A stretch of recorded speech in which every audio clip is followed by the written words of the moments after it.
Thanks very much for joining us here in Cape Town. We are in the parliamentary precinct in the Newminster parking, which is opposite the parliament that we all know.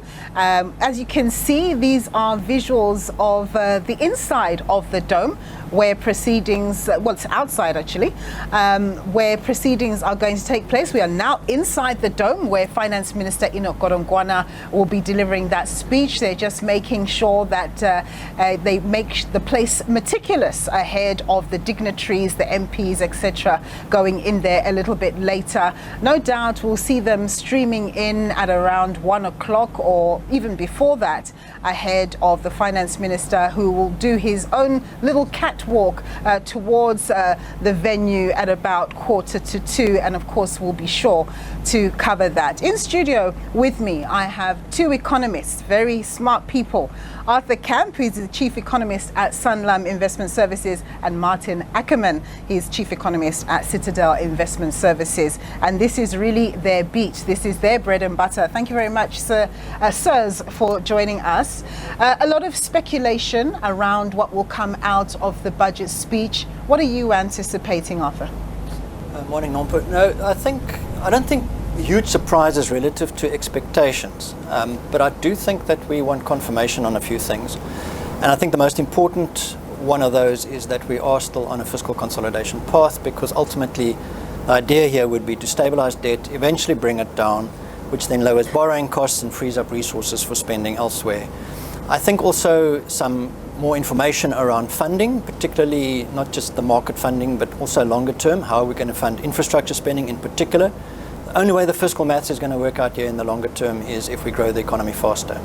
But for that we need funding. And already previous budgets have indicated that, and the government has talked a lot about private-public partnerships in the interim. So more information on that as well in particular. And then finally as well, if you look at obviously our longer-term objectives in South Africa, it's reducing inequality, reducing unemployment, and all of those are linked to growth. But in the interim, you need a social safety net, because people are living in dire socioeconomic conditions.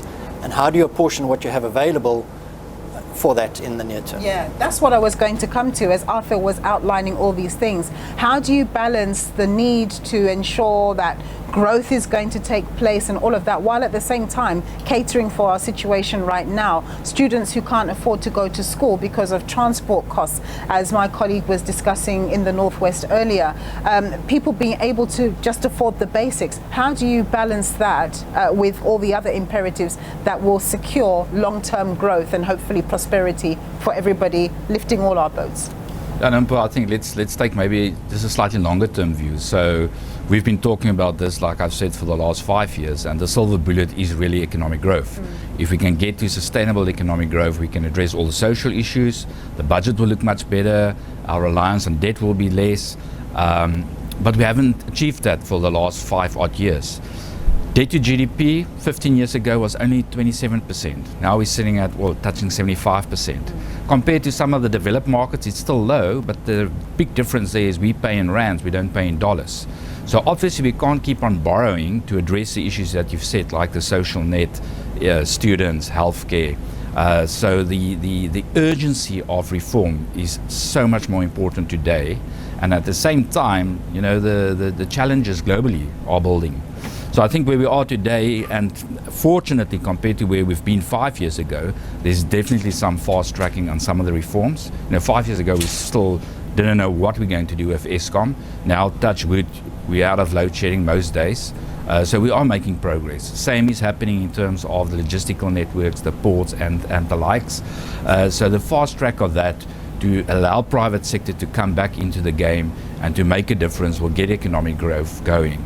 So the big thing today about the budget is how are we going to breach this, call it another 3 years, before we're going to see the results on the real economy in terms of lack of, or not the revenue that we want, expenses that needs to keep going, especially on the social side, and then not keep on borrowing to run away in terms of that debt spiral. So that's the important thing. It's to really cover the next 3 years with the hope that eventually we'll get the economic growth given some of the changes that's taking place right now. Arthur, as we work towards that goal of bridging, to the 3 years where we see, the light on the horizon, how concerned are you about macroeconomic factors like inflation, like interest rates, given, exogenous factors which are putting the country under a lot of pressure, which could then result in a weaker rand, which then means the importation of higher inflation and so on and so forth, taking us back some ways, given that we've come so far? This is a significant risk because if you look at the medium-term projection for the budget, it's around about 1.75% or close to their growth that we're expecting in real terms. So the Treasury did last year sketch downside scenarios to that, and very similar to the one that you've sketched now, where we have tighter global financial conditions, we have pressure on the currency, upward pressure on domestic interest rates, and therefore a slower domestic economy. And also if the global backdrop is weaker, obviously lower commodity prices, all of these things feed through into a much more challenging revenue collecting environment, which makes it then more difficult to make the books balance, as it were.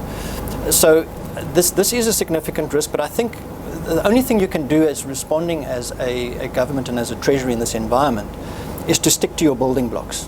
And we've got the right building blocks at the moment. The one is, switching away from consumption towards capital expenditure, but capital expenditure aimed particularly at the delivery of basic services and infrastructure, without which we cannot grow longer term. At the same time, South Africa's got lots of checks and balances in the system. Just our overall macroeconomic framework is sound. We've got a free floating currency which tends to absorb a lot of the shocks as well. But ultimately also the other lever that we need to pull, and government has been starting to put legislation in place to affect this, is to make sure that of the resources that we have available, that we spend it now wisely and efficiently, particularly on basic services, where conditional grants being more performance linked, and therefore focusing on municipalities' delivery of basic services to individuals as well, and making as many efficiency gains as we can there. Overall, Martin's mentioned it, putting together the legislation, it's taken a while because the legislation had to be put in place to get private sector participation involved. And that private sector participation is required obviously to help fund a lot of these infrastructure projects. And that's coming online now. So if we fund these infrastructure projects, then that does lift the potential growth rate in the longer term. It doesn't take away from the near term. The unemployment rate still remains too high, and that people still need support. But there, you've got to do that as efficiently with the resources that you have available. So, Martin, based on what Arthur's saying, do you think we're going to see a real surge in that private investment in the next fiscal year, given that the legislation is in place? Is there sufficient confidence there now to be able to do that in the same way that people have invested in the energy space? I think so. You say in the energies we had, especially for business, we had the tax incentive for 2 years, which I think was a major step forward for them to get involved. But even if we didn't have the tax incentive, businesses are faced with the reality to say, well, if the logistical network or the infrastructure network is failing, you either close your business, you open another business somewhere else in the world, or you battle along. Or you really get involved and you get solutions to fix that. Because for business, there's a huge profit incentive. So if the port's not working, you can't get your goods out of the country. There's an incentive for you to actually get involved, fix that, and make sure that you remain profitable going forward. So to answer you, yes, definitely, I think the private sector is ready. They're ready to be involved on whatever levels, as long as we can open the doors and remove the red tape. And the example, again, in terms of the energy, is there. It worked, but it takes time. So it wasn't overnight.